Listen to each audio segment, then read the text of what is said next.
وقال الذين كفروا لا تسمعوا لهذا القرآن আবু জাহেল উতবা সাহেবা বড় লিডাররা আইন করে দিল লা তাসমাউ লিহাযাল কুরআন কুরআন শুনবে না কুরআন শুনবে না শুধু তা নয় ওয়ালগাউ ফিহি যারা কুরআন শুনতে চায় যারা শুনতে চায় তাদেরকে ডিস্টার্ব করিও লাআল্লাকুম তাগলিবুন তাইলে তোমাদের বিজয় শুনেছি তাহলে কাফেরদের সিদ্ধান্ত হলো কোরআন শুনবো না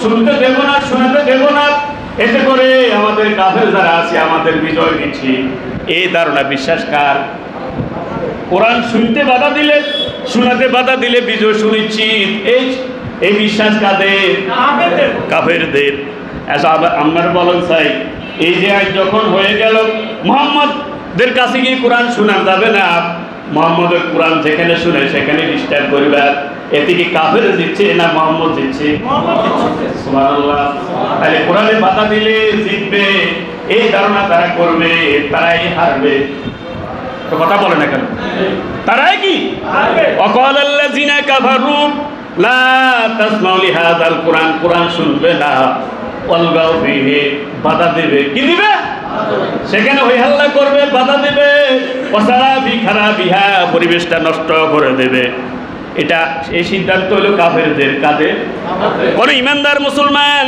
কোরআন শুনতে বাধা দিতে পারে না যেখানে হোক কথা বলেন না কেন কিন্তু আমরা দেখি অনেক মাহফিলে মনের কথাগুলি তার মনোভূত না হয় সেখানে সে বাধা দেয় আছে না নেই আমি বলছি কোন জায়গায় বাধা দেওয়া যাবে না যেখানে বাধা দেবে আপনার মন চায় আপনি কোরআন শুনুন মন যদি না চায় আপনি না শুনবেন কিন্তু বাধা দেওয়া যাবে না যিনি শোনাতে চায় তাকে বাধা দেওয়া যাবে না যারা শুনতে চায় তাকেও বাধা দেওয়া যাবে না কারো কথা যদি আপনার পছন্দ না হয় আপনি নিজেই কোরআন শুনেন অথবা আপনার পছন্দসই কোন আলেম দিয়ে কোরআন শোনার ব্যবস্থা করেন কথা বলেন না কেন কিন্তু বাধা কোনোভাবে দেওয়া যাবে না আল্লাহ আমাদেরকে হেদায়েত দান করুক সহি বুঝ দান করুক কোরআন আমি আর মনে ভাসবো না কোরআন সামনে নিয়ে গেলেন আমার মনে ভাসবো না কেন বলছেন আপনি এমন কথা গত রাত্রে আমি আল্লাহ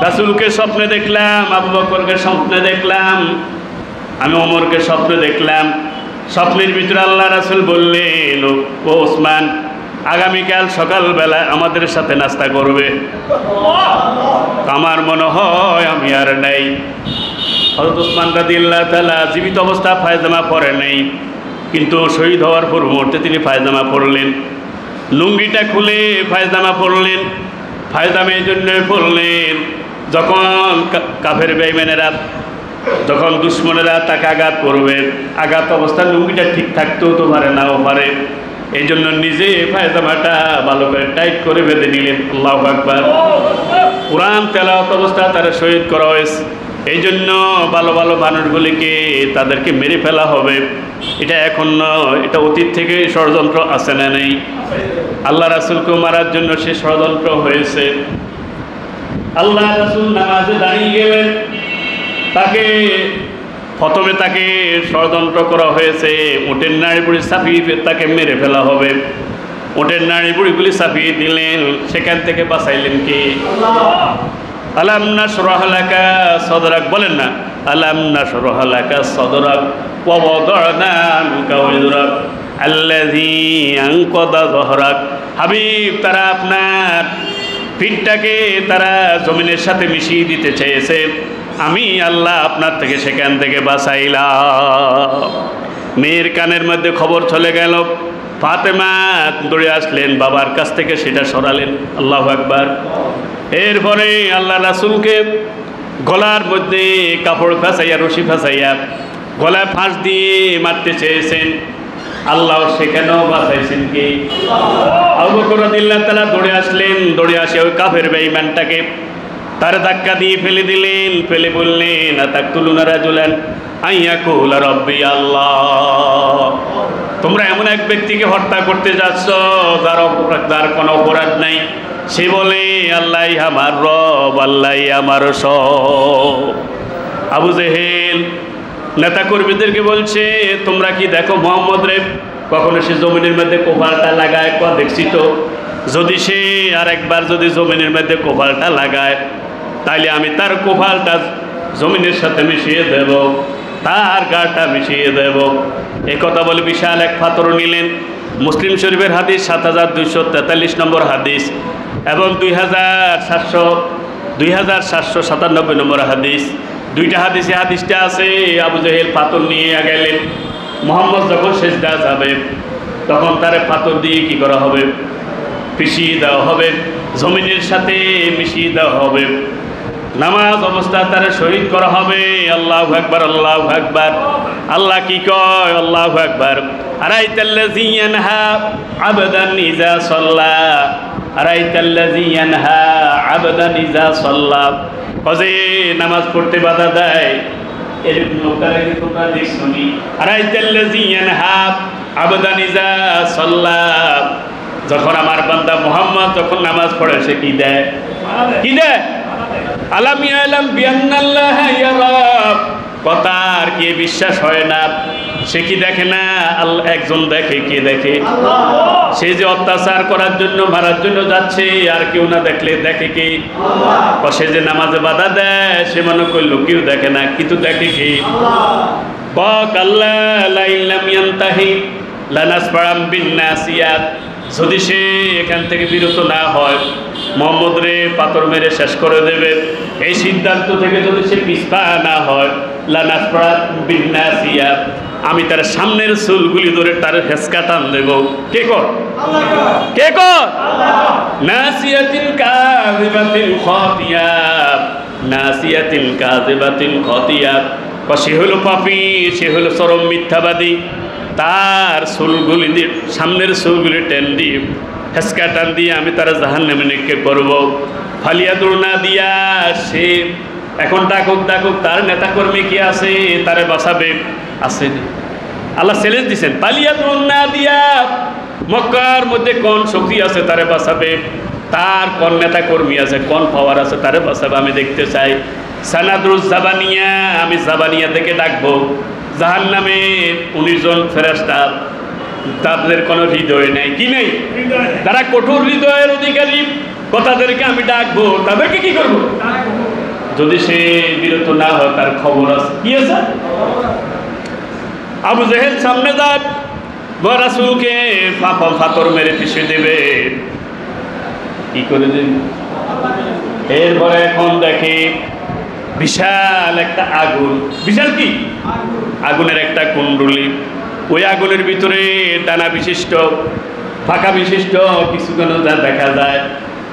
আসলে ওই ডানা বিশিষ্ট, ফাঁকা বিশিষ্ট সেগুলো ফেরেশতা আযাবের।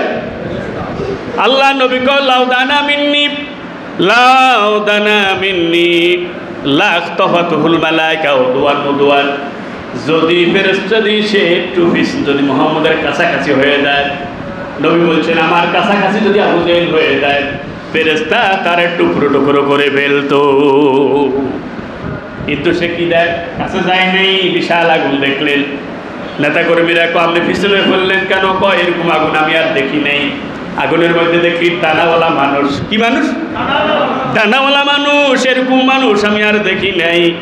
কয় আগুন, এরকম আগুনও আমি দেখি নাই, এরকম ডানাওয়ালা মানুষও এরকম দেখি নাই। আজকে আর পারলেন না, চলে গেলেন। আরো দিন আজকে সিদ্ধান্ত নিলেন, আজকেও কি করবেন? দেশের মানুষের কোপাল খারাপ হইলে যে কি হয়, হেদায়েত যদি নসিবে না হয়, এই সমস্ত ঘটনা দেওয়ার পরে তো সে হেদায়েত হওয়ার কথা ছিল। কথা ঠিক নেবে ঠিক, কিন্তু হেদায়েত হয় নাই।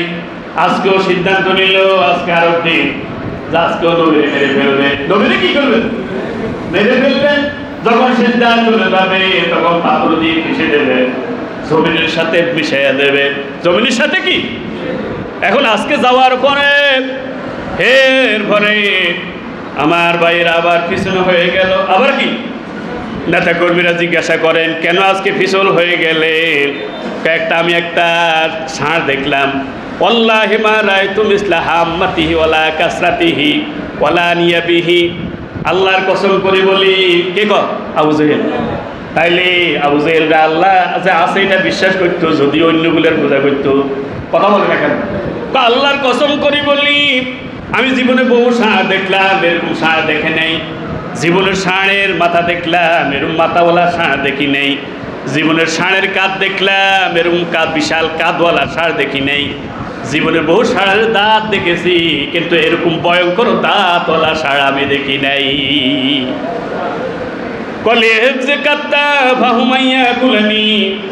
আমি যখন তার দিকে যাই, ষাঁড়টা হা করে আছে, ভয়ঙ্কর চেহারা নিয়ে, মুখ বেঞ্চে দিয়ে, দাঁত দেখাইয়া এইভাবে দাঁত দেখিয়ে আমাকে খাওয়ার জন্য সে আগাচ্ছে। যদি আমি আর এক কদম আগাই, আমার মনে হয় ষাঁড়টাই আমার গিলে ফেলতো। হেফাজত করছে কে? আমার বাইরে আল বেদায়া ওয়ান নিহায়া ৩ খণ্ড ৪৩ নম্বর পৃষ্ঠার ভিতরে আছে। আবু জাহেল বলছেন, আমি যে পাথরটা নিলাম, যে পাথরটা কি মুহাম্মদের মারবো, ওই পাথরটা আমার হাতের মধ্যে লেগে আছে, তারে মারবো, কিন্তু কোনো রকম পাথরটা ছুটে না। আল্লাহু আকবার বলেন না। এরকম অবস্থা হওয়ার পর তার কপালে হেদায়েত জুটে নাই। কথা বলে না কেন? আর কি দৃষ্টান্ত আল্লাহ উপস্থাপন করলে সে হেদায়েত হইত? তাহলে নামাজের মধ্যে উঠেন নাড়ি ঘুরে দিয়ে মারার জন্য চেষ্টা হয়েছে, হেফাজত করেছেন কে? এরপরে গলার মধ্যে রশি লাগাইয়া মারার জন্য চেষ্টা হয়েছে, হেফাজত করলেন কে?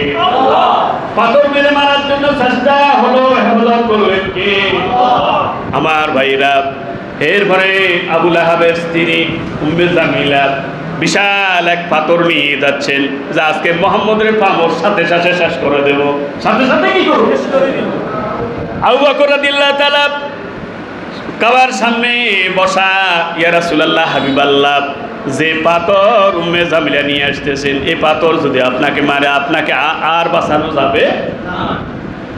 আবু বকর বলেন,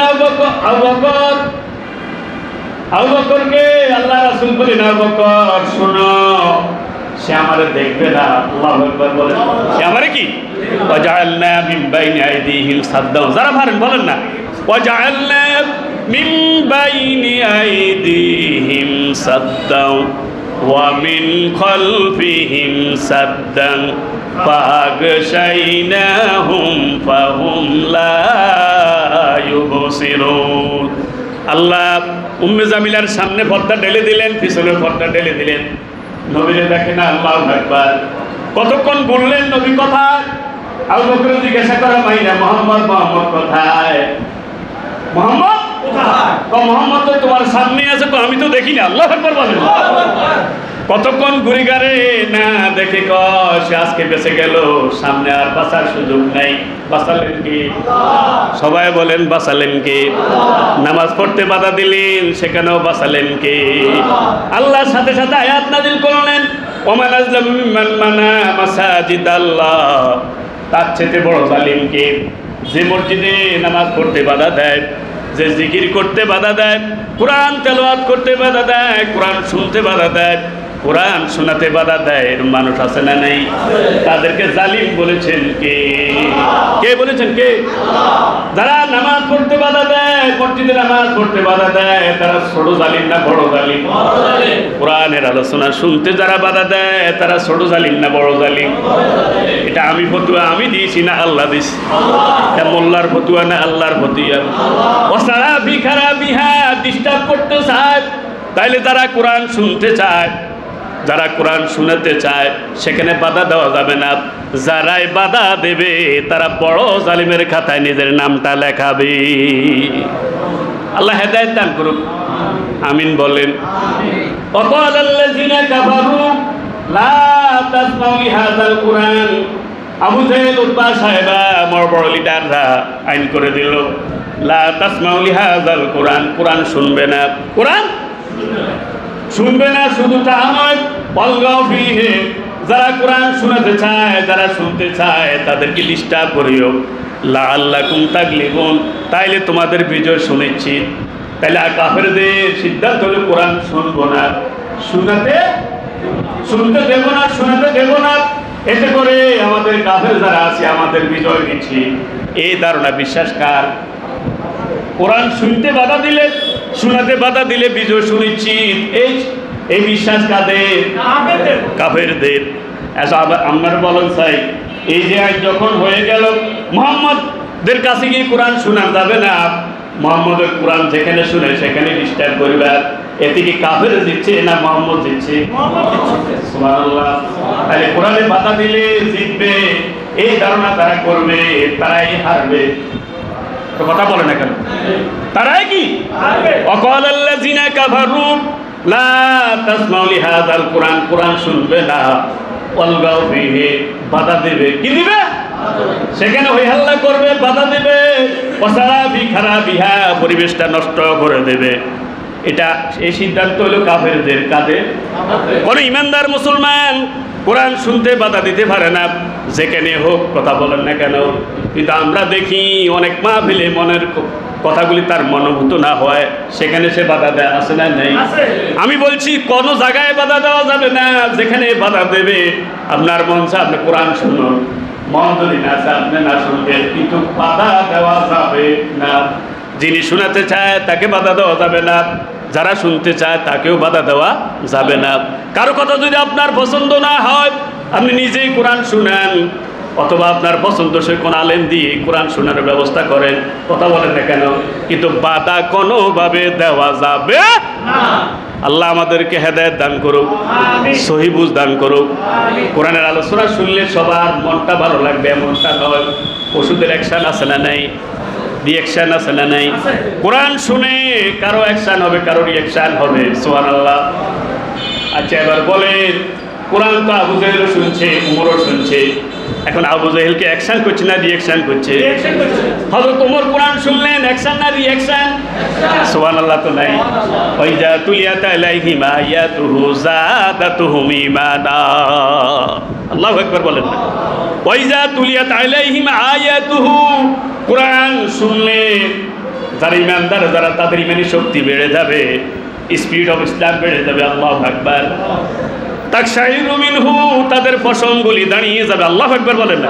তাকশাইরু মিনহু সুম্মা তালিনু জুলুদুহুম ওয়া কুলুহুম ইলা যিকরিল্লাহ, কোরআন শোনার পরে তাদের শরীরটা শীতল হয়ে যাবে। আমাদের মাসাসিরা বলে আরে শরীরটা ঠান্ডা হয়ে গেছে। কথা বলেন?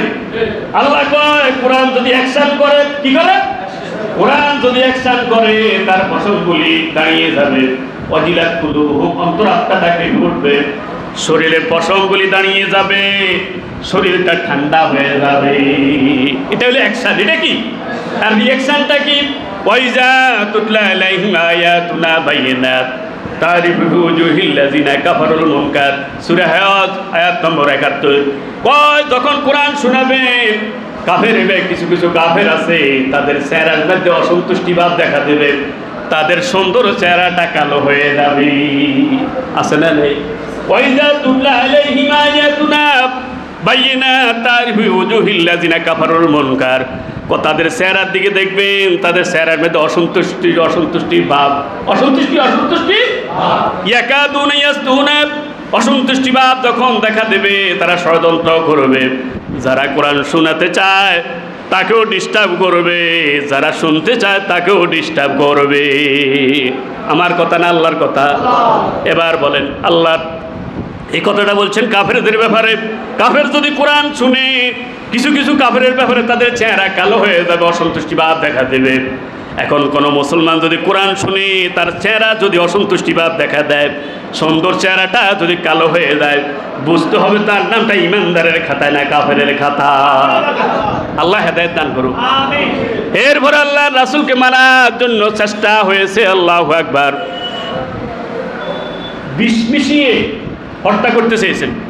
আল্লাহ রাসূলের কাছে প্রিয় আসিল, তিনি খাইতেন ছাগলের গোস্ত। কিসের গোস্ত? ওই ইহুদি মহিলা জানতে এতটুকু খবর নিলেন ছাগলের গোস্তের কোন অংশটা আল্লাহ রাসূল বেশি পছন্দ করে। কথা বুঝছেন? আপনারা কি ছাগল আছেননি? আল্লাহ রাসূল ছাগলের গোস্ত পছন্দ করে, এর ভিতর কোন অংশটা বেশি পছন্দ করে? যে অংশটা রাসূল বেশি পছন্দ করে সে অংশটাকে ইহুদি মহিলা বুনা করলেন। বুনা করিয়া ইহুদি মহিলার দাওয়াত দিলেন। আল্লাহ রাসূল ইহুদি মহিলার দাওয়াত গ্রহণ করছে, তো ওর কথাও তো করছে নি? তাইলে ইহুদি অমুসলিম নি? তাহলে অমুসলিম দাওয়াত দিলে যাইতে নাইবেন নি? ওর হাইবেন মিয়া, কিন্তু আল্লাহ রাসূল গেছে অমুসলিম দাওয়াত দিলে দাওয়াতে যাইবেন। তবে কথা হলো সেখানে খাওয়ার যে আইটেমগুলি জবাই করা, শর্ত দিবেন জবাইটা মুসলমান দিয়ে করা লাগবে। কথা কি বুঝছেন? একটা শর্ত কি? জবাইটা তারা ফাঁকাইলে অসুবিধা নাই, কিন্তু জবাইটা মুসলমান দিয়ে করবে। কারণটা কি? তাদের জবাই করার সময় তারা কি নাম নেবে? তারা তো বিসমিল্লাহ বলবে না, আল্লাহর নাম নেবে না। আল্লাহর নাম নিয়ে যেটা জবাই করা হয় না সেটা মুসলমান খেতে পারে না। ইমানদার? তাহলে অমুসলিম দাওয়াত দিলে যাবেন, শুধু শব্দ একটা থাকবে, জবাই করবে মুসলমান, তারা ফাঁকাবে, অসুবিধা। আল্লাহ রাসূল মহিলার দাওয়াত গ্রহণ করলেন, সাথে আরেকজন সাহাবীকেও নিয়ে গেলেন। সুবহানাল্লাহ। ও আমার ভাইরা, ওই সাহাবী যখন খাইলেন, আমার সাহাবী অবশ্যই বিসমিল্লাহ বলেছেন। ওর কথা কয় বিসমিল্লাহ ছাড়া খাইছে না, বিসমিল্লাহ সহ সে শহীদ হয়ে গেল। শহীদ রাসূল সাল্লাল্লাহু আলাইহি ওয়াসাল্লাম এক টুকরা খাইছে, এক টুকরা, আরেক টুকরা খাবেন, এই টাইমে গোস্তের জবান খুলে গেছে। ইয়া রাসূলুল্লাহ লা তাকুলি ফাইনহি মাজবুগা, আমাকে খাবেন না, আমার ভিতরে বিষ মিশানো হয়েছে। আল্লাহু আকবার, আল্লাহু আকবার। ইহুদি মহিলারা জিজ্ঞাসা করলো, ঘটনাটা কি? তুমি কেন খাদ্যের ভিতরে বিষ মিশাইলা, গোস্তে কেন বিষ মিশাইলা? কয়নি আমতাহিনুক, আমি আপনাকে পরীক্ষা করতে চেয়েছি। আমি আপনাকে কি, যদি আপনি সত্যবাদী নবী হন, তিন কানা নবিয়ান সাদিকান লা ইয়াদুররুকা, তাহলে আপনার গোস্ত বিষ আপনার ক্ষতি করতে পারবে না। আমি পরীক্ষা করতে চেয়েছিলাম আপনি কি সত্যবাদী না মিথ্যাবাদী নবী। যদি মিথ্যাবাদী নবী হন তাহলে বিষাক্ত জিনিস খাইয়ে আপনি মারা যাবেন, আমি বাঁচবো, জাতিও বাঁচবে, আমি বাঁচবো। রাসূলের মুজিজা ছিল, আগে যে টুকরে খাইছে সেটার মধ্যে বিষ ছিল, সেটার মধ্যে কি, কিন্তু বাঁচাইছে কে? আল্লাহ। সবাই বলেন আল্লাহ। রাসূল মৃত্যুর পূর্ব মুহূর্তে কইছে, ওই যে মহিলা বিষাক্ত জিনিস খাওয়াইছে, আমার কাছে এখন মনে হয়েছে ওই বিষ কি এটা এখন দেখা দিস, এখন কি, তাহলে বিষ মিশাইয়া আল্লাহ রাসূলকে মারার জন্য চেষ্টা হয়েছে। এরপরে বিশাল গর্ত করে রাসূলকে মারার জন্য চেষ্টা হয়েছে। আবু জেহেল রাত্রির আঁধারে বিশাল এক গর্ত করলেন, চিন্তা করলেন রাত্রিবেলা যখন সে বের হয়ে যাবে তখন এই গর্তে পড়বে। গর্তটা এত গভীর করা হয়েছে, সেখানে পড়ার সাথে সাথে হাত পা ভেঙে মারা যাবে, হাত পা ভেঙে কি মারা। এইদিকে খবর পাঠিয়ে দেওয়া হলো আল্লাহ রাসূলের কাছে, আবু জেহেল অসুস্থ। আবু জেহেল তো রাসূলের চাচা দেখা, ওর কথা কয় না। এখন চাচার দাওয়াত, যদিও চাচা বিরোধিতা করো, সেটা বিরোধিতা করো, কিন্তু চাচাকে দেখার জন্য উকিল হয়ে গেলেন। সাথে সাথে বাইর হইলেন, আল্লাহ সাথে সাথে জিব্রাইলকে পাঠাইয়া দিলে, পাঠাইয়া বললে আমার হাবিব যখন আবু জেহেলকে দেখতে যাবে তখন গর্তে যেন না পড়ে, কিনারে কিনারে নিয়ে যাবে। বাঁচাই দিছে কে? বাঁচাই দিছে কেউ? আল্লাহ আমাদেরকে বুঝার তৌফিক দান করেন।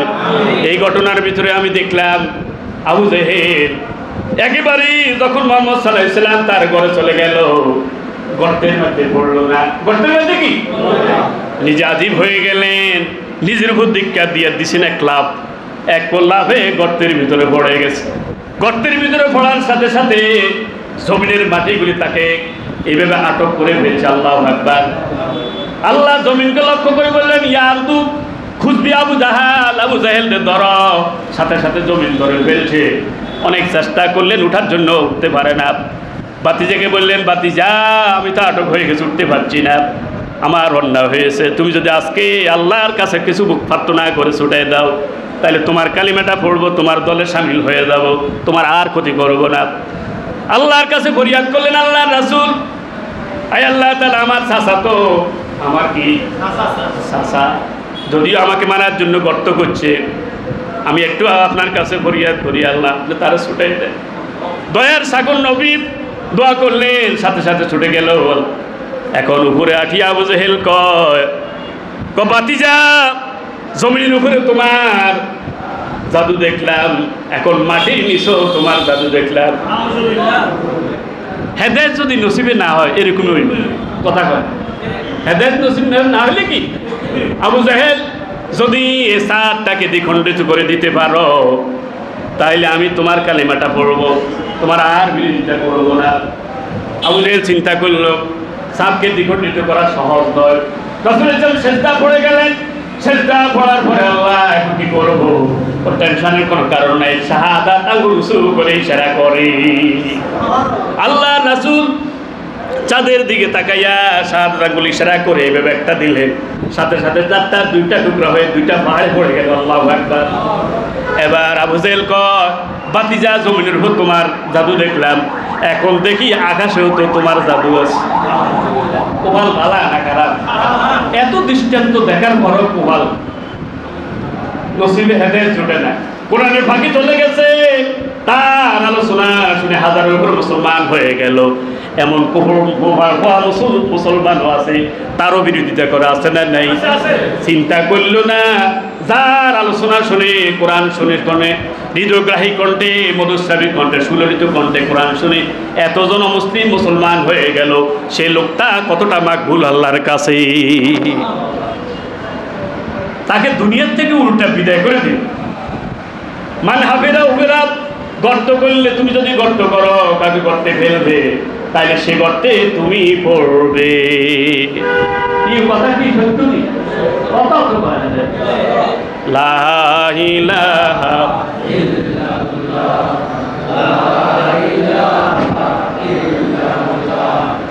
লা ইলাহা ইল্লাল্লাহ, লা ইলাহা ইল্লাল্লাহ,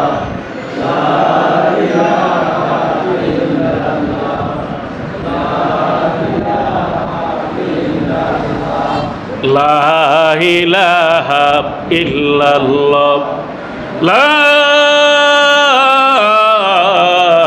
ইলাহা ইল্লাল্লাহ, মুহাম্মাদুর রাসূলুল্লাহ। 27টা যুদ্ধে রাসূল কমান্ডার ছিলেন, সুবহানাল্লাহ তো নাই? ওই যুদ্ধগুলির ভিতরে প্রতিটা যুদ্ধে রাসূলকে টার্গেট ছিল, তাকে আগে সারানো লাগবে, তাকে কি করা লাগবে। তার মধ্যে একটা যুদ্ধের কথা বলি, উহুদের যুদ্ধ। উহুদের যুদ্ধের এক পর্যায়ে রাসূলের চতুর্দিকে কাফের বেঈমান ঘিরে ফেললো। এখন আর রাসূল আজকে আর বাঁচার কোনো সুযোগ নাই। এই টাইমে আল্লাহ রাসূল ঘোষণা দিলেন, মাইয়ামনাউকা মিন্নি, মাইয়ামনাউকা মিন্নি ওয়াজাবাত লাহুল জান্নাহ। আল্লাহু আকবার বলেন না? আমার পক্ষ হয়ে কে যুদ্ধ করবে তার জন্য জান্নাত ওয়াজিব হয়ে যাবে। মাইয়ামনাউ মিন্নি আও রাফিকি ফিল জান্নাহ, কে আমার পক্ষ হয়ে কাফেরদের বিরুদ্ধে এখন যুদ্ধ করবে, সে জান্নাতে আমার বন্ধু হয়ে থাকবে। সেদিন রাসূলকে বাঁচানোর জন্য একজন নয়, দুইজন নয়, উহুদের ময়দানে 70 জন শহীদ হলেন। শুধু রাসূলকে সেভ করার জন্য 10 জন সাহাবী শহীদ হয়ে গেলেন। হযরত তালহা রাদিয়াল্লাহু তাআলা এভাবে রাসূলের সামনে দাঁড়িয়ে গেলেন। সামনে দাঁড়িয়ে এরপরে তীর গুলি নেয়, বুকের মধ্যে তীর পড়ে, বুকের মধ্যে তীর পড়ে, চোখের মধ্যে তীর পড়ে, কোনো লড়ে না। এই অবস্থা তখনও আল্লাহু আকবার, এতগুলি তীর পড়ে সরে না, তখনও আল্লাহ রাসূলের প্রশংসা গেয়ে কবিতা রচনা করে, নাফসি লিনাফসিকা ফাদাহু ওয়াজহি লিওয়াজহিকা ফাদাহু, ইয়া রাসূলুল্লাহ হাবিবাল্লাহ, আমার মুখটা জাজরা হয়ে যাক, তারপর আল্লাহর নবীর মুখটা অক্ষত থাকুক। ইয়া রাসূলুল্লাহ হাবিবাল্লাহ, আমার বুকটা জাজরা হয়ে যাক, তারপর আল্লাহর নবীর বুকটা অক্ষত থাকুক। কিতাবের ভিতরে আছে, একটা নয়, দুইটা নয়, 82টা তীরের আঘাত শুধু বুকের মধ্যে নিলেন। একটা তীর চোখের মধ্যে এসে পড়লো, আল্লাহ রাসূল সেখানে থুতু মোবারক লাগিয়ে দিলেন। আল্লাহু আকবার। আল্লাহ রাসূল বলছেন, ইন্না তালহাতা শহীদুন ইয়ামশি আলা ওয়াজিল হারদে, মানুষ মরার পরে শহীদ হয়। আমি ঘোষণা দিয়ে দিলাম, হযরত তালহা শহীদ, যেহেতু জিন্দা কোনো শহীদকে হাঁটতে দেখো, হযরত তালহাকে তোমরা দেখে না। সেভ করেছেন কে? সবাই বলেন, সেভ করেছেন কে? এইভাবে আল্লাহ এক জায়গায় নয়, বহু জায়গায় সেভ করেছেন। আল্লাহু আকবার। দারুন নদওয়ার বৈঠকে সিদ্ধান্ত হয়ে গেল, মুহাম্মদের ব্যাপারে কোনোভাবে তার থামানো যাচ্ছে না। দিন দিন তার নেতাকর্মী বেড়ে চলছে, সাপোর্টার বেড়ে চলছে, কিভাবে থামানো যাবে? দারুন নদওয়ার মানে তৎকালীন পার্লামেন্ট, আবু জাহেলের পার্লামেন্টের নাম কি? দারুন নদওয়া। বলেন বলেন।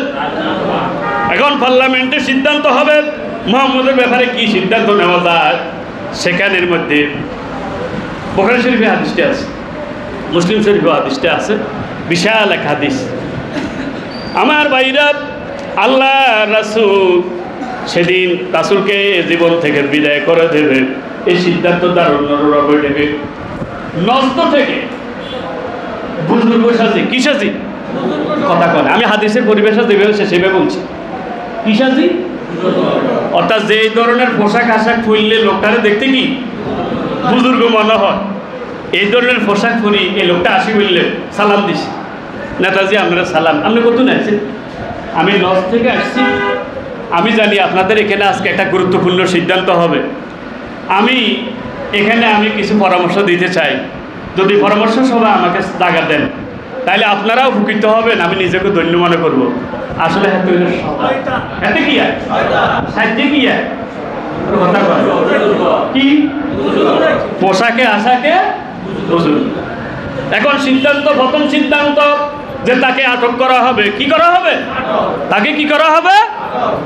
প্রথম সিদ্ধান্ত হয়ে গেল তাকে আটক করা হবে।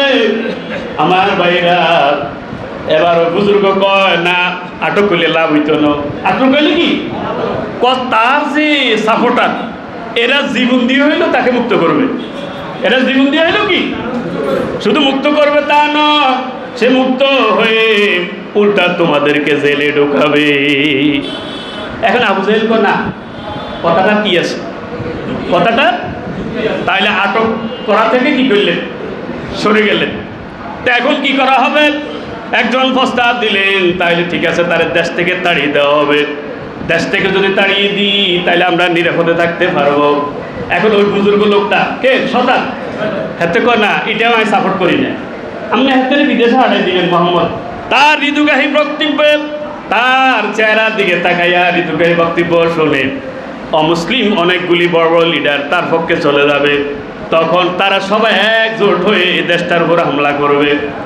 আবু জাহেলের কথা তো কি এতে কি বুজুর্গ মেয়া হাদিসে আল্লাহ নবীকে বুজুর্গ হিসেবে এতে আসে। কি হিসেবে? কি হিসেবে আসে? এরপরে এখন কি করা যায়? কোনো সিদ্ধান্ত নাই, আটকও করা যাবে না, দেশান্তরিত করা যাবে না।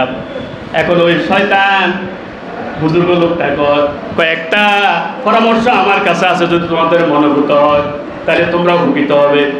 তোমরা একযোগে সবাই তারে হামলা করবে, একযোগে, একটা গোত্র নয়। আরবে যত গোত্র আছে, যত বংশ আছে, ভুইয়া বাড়ি, হাডারে বাড়ি, খান বাড়ি, ওর বুঝলো লাগে, অলিজে বাড়ি, কথাও কি সাঙাল বাড়ি, বেদাল বাড়ি, ওর বুঝলো লাগে। এই বেগুন থেকে একজন একজনকে কি করবো বাছাই বাছাই করে নিবে, একযোগে সবাই কি করবে হামলা করবে।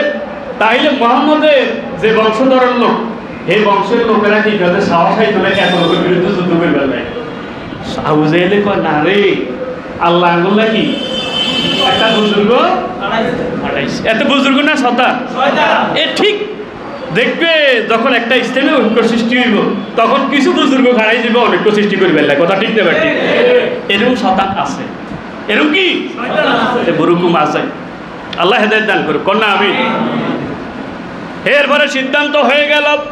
এখন সিদ্ধান্ত হয়ে গেল তার নবীজি মাইরব, তবে প্রত্যেক গোত্র থেকে একজন যুবককে বাছাই করানো হবে। একার দিকের গেড়ি মোটা শক্তি বেশি, ধারালো তরবারি দিয়ে একযোগে কি করবে হামলা করবে।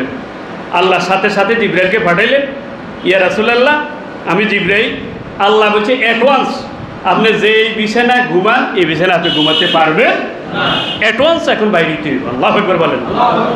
তো এখন কিভাবে বাইর হম? বাইর হওয়ার কোনো রাস্তা নেই, চতুর্দিকে ওরা সবাই ঘিরে রাখছে। ঘিরে এখন কি করা লাগবে? রাসূল শাহাতুল ওযু পড়লেন, পড়ে বালির মধ্যে ফু দিলেন, এরপরে বালিগুলি মারলেন, সকলের চোখে আল্লাহ পৌঁছাইয়া দিলে। ওর বুঝনো লাগে, দেখে রাখি কি করে দলে একে দিয়ে হারিয়ে গেছে, অথবা তাদের সামনে পর্দা ঢেলে দিলেন। ওটা আল্লাহ মিন বাইনা আইদিহিম সাদ্দাও ওয়া মিন কলবিহিম সাদ্দান ফাগশাইনাহুম ফাহুম ইসরি হাকে দিয়ে চলে গেছে। সুবহানাল্লাহ তো নাই? সুবহানাল্লাহ। সেভ করছে কি আল্লাহ? এভাবে আল্লাহ সেভ করবে। আল্লাহ কি ইমানদারদেরকে আল্লাহ এইভাবে সেভ করব। তবে হ্যাঁ, কাজা বিল কাজা, যদি যখন মৃত্যুর সময় এসে যাবে তখন সেভের ইয়েটা কি নিরাপত্তা, আল্লাহর পক্ষ থেকে নিরাপত্তা বেষ্টনী, তখন সেটা কি উঠে যাবে। তাহলে রাসূলকে 30 বারেরও বেশি সময় মারার জন্য চেষ্টা হয়েছে, সেভ করেছেন কি আল্লাহ। আল্লাহ রাসূল তরবারিটাকে ঝুলে রেখেছে একটু ঘুমাইব। নবীগণ ঘুম যায়, চোখ ঘুমায় কিন্তু অন্তর ঘুমায় না। সুবহানাল্লাহ। অর্থাৎ একটা জীবিত মানুষ যে লোকটা ঘুম যায় না, এই লোকটা যেভাবে যা বলতে পারে আল্লাহ রাসূল নবীগণ সেইভাবে ঘুমের ভিতরে থাকি বলতে পারে। ওই লোকটা দেখলো, ইহুদি দেখলো মোহাম্মদ এখন ঘুমের ভিতরে চোখগুলি ঘুমায়, চোখগুলি কি অল কলব ইয়াকজান, আল্লাহু আকবার। তরবারিটা নিয়ে সে বললেও মোহাম্মদ তোরে মাইয়েম না মিন্নি অনকে বাঁচাবে, কারণ তরবারি কার হাতে? তরবারি শত্রুর হাতে। আল্লাহ রাসূল একেবারে নিঃসংকোচে নিশ্চিন্তে বলছেন আল্লাহ। কে? এই কথা বলার লগে লগে আল্লাহ শব্দটা উচ্চ আওয়াজে বললেন, ইহুদির কাঁপা শুরু হয়ে গেছে। কি হয়ে গেছে? কাঁপা কাঁপতে কাঁপতে তার হাত থেকে তরবারিটাই পড়ে গেছে। এবার আল্লাহ রাসূল তরবারি নিলেন, তরবারি নিয়ে বললেন তোমার এখন কে বাঁচাবে? আমারে বাঁচাইলে এখন মোহাম্মদে বাঁচাবে? কয় না, বাঁচালে আমার আল্লাহ বাঁচাতে পারে। ইহুদি আজীব হয়ে গেল। আল্লাহ রাসূল বলছেন যে তোমার প্রতি আমার কোনো কি নেই, লা তাসরিবা আলাইকুম আল-ইয়াওম, তোমার প্রতি আর কোনো অভিযোগ নেই, আমি তোমারে ক্ষমা করে দিস। ইহুদির সাথে সাথে মুসলমান হয়ে গেছে। তাইলে ভালো লোকদেরকে মারার জন্য ষড়যন্ত্র চলবে। এই ষড়যন্ত্রকে উতরাইয়া সামনের দিকে। আমার কথা কি রাগ হয়েছে? যে কথাগুলি বলছিস প্রথমে আমাকে যত ভাই যত বোন শুনেছেন সকলকে বুঝে আমল করার তৌফিক দান করেন। ইমানের উপর, ন্যায়ের উপর, সত্যের উপর, হকের উপর অটল থাকার তৌফিক দান করবেন। আমিন।